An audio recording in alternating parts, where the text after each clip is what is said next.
3 हिजरी में ग़ज़वा उहुद पेश आया। उहुद पहाड़ मदीना मुनव्वरा से 2 मील के फासले पर है। इस पहाड़ के बारे में हज़रत सल्लल्लाहु अलैहि वसल्लम का इरशाद है, ये उहुद हमसे मोहब्बत करता है और हम इससे मोहब्बत करते हैं। जब तुम इसके पास से गुजरो तो इसके दरख्तों का फल तबर्रुक के तौर पर खा लिया करो, चाहे थोड़ा सा ही क्यों ना खाओ। ग़ज़वा उहुद क्यों हुआ? इसका जवाब ये है कि ग़ज़वा बदर में काफरों को बदतरीन शिकस्त हुई थी।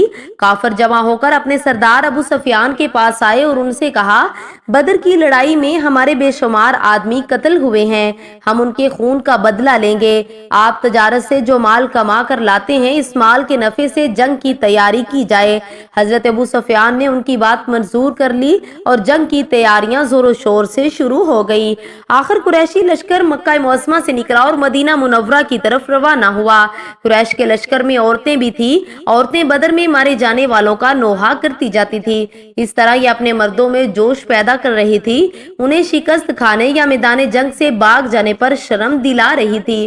कुरैश की जंगी तैयारियों की इत्तला हुजूर नबी करीम सल्लल्लाहु अलैहि वसल्लम के चचा हजरत अब्बास ने भेजी। हुजूर अक़दस सल्लल्लाहु अलैहि वसल्लम कुबा से मदीना मुनव्वरा पहुंचे और सहाबाए किराम से कुरैशी लश्कर से मुकाबले के सिलसिले में मशवरा किया। हुजूर सल्लल्लाहु अलैहि वसल्लम की राय ये थी कि कुरैश पर शहर से बाहर हमला करने की बजाय शहर में रहकर अपना दिफा किया जाए। चुनाचे आप सल्लल्लाहु अलैहि वसल्लम ने फरमाया, अगर तुम्हारी राय हो तो तुम मदीना मुनव्वरा में रहकर मुकाबला कर लो।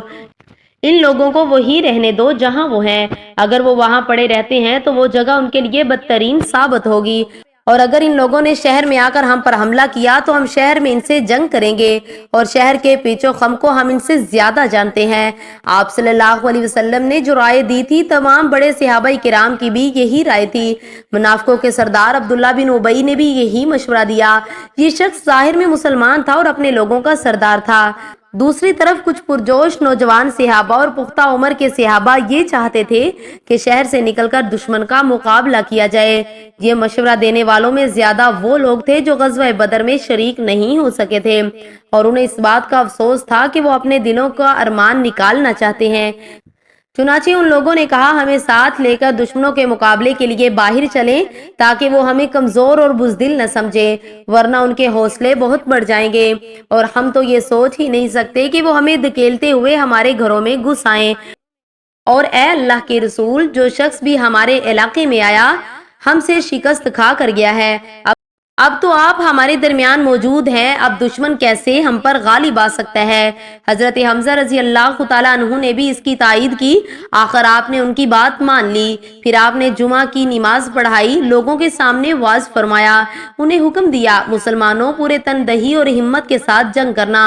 अगर तुम लोगों ने सब्र से काम लिया तो अल्लाह ताला तुम्हें फतह और कामरानी अता फरमाएंगे। अब दुश्मन के सामने जाकर लड़ने की तैयारी करो।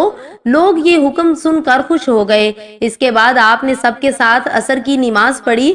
उस वक्त तक इर्द गिर्द से भी लोग आ गए थे।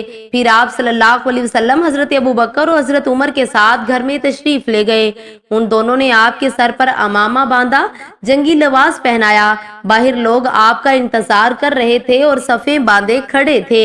इतने में हुजूर सल्लल्लाहु अलैहि वसल्लम बाहर तशरीफ ले आए।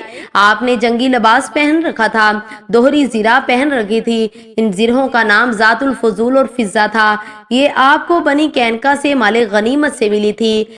जब ज़िरा हुजूर अकरम सल्लल्लाहु अलैहि वसल्लम ने लिबास के ऊपर पहन रखी थी, उस वक्त इन नौजवानों ने अर्ज किया, अल्लाह के रसूल, हमारा मकसद ये नहीं था कि आपकी राय की मुखालफत करें या आपको मजबूर करें, लिहाजा आप जो मुनासिब समझें वो करें। इस पर हुजूर सल्लल्लाहु अलैहि वसल्लम ने इरशाद फरमाया, अब मैं हथियार लगा चुका हूँ और किसी नबी के लिए हथियार लगाने के बाद उसको उतार देना उस वक्त तक जायज नहीं जब तक कि अल्लाह ताला उसके और दुश्मनों के दरमियान फैसला फरमा दे।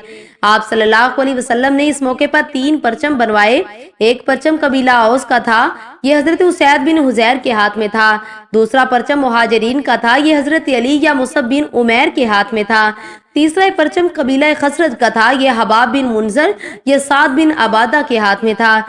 اس طرح نبی اکرم صلی اللہ علیہ وسلم 1000 کا لشکر لے کر روانہ ہوئے۔ آپ صلی اللہ علیہ وسلم فوج کے معائنے سے فارغ ہوئے تو سورج غروب ہو گیا۔ حضرت زبیر نے اذان دی، آپ نے نماز پڑھائی، پھر عشاء کی نماز ادا کی گئی۔ نماز کے بعد آپ صلی اللہ علیہ وسلم آرام فرمانے کے لیے لیٹ گئے۔ رات کے وقت پہرا دینے کے لیے آپ نے 50 مجاہدوں کو مقرر کیا۔ ان کا سپہ سالار حضرت محمد بن مسلمہ کو مقرر فرمایا۔ یہ تمام رات اسلامی لشکر کے گرد پہرا دیتے رہے۔ رات کے آخری حصے میں آپ صلی اللہ علیہ وسلم نے کوچ فرمایا اور صبح کی نماز کے وقت احد پہاڑ کے قریب پہنچ گئے۔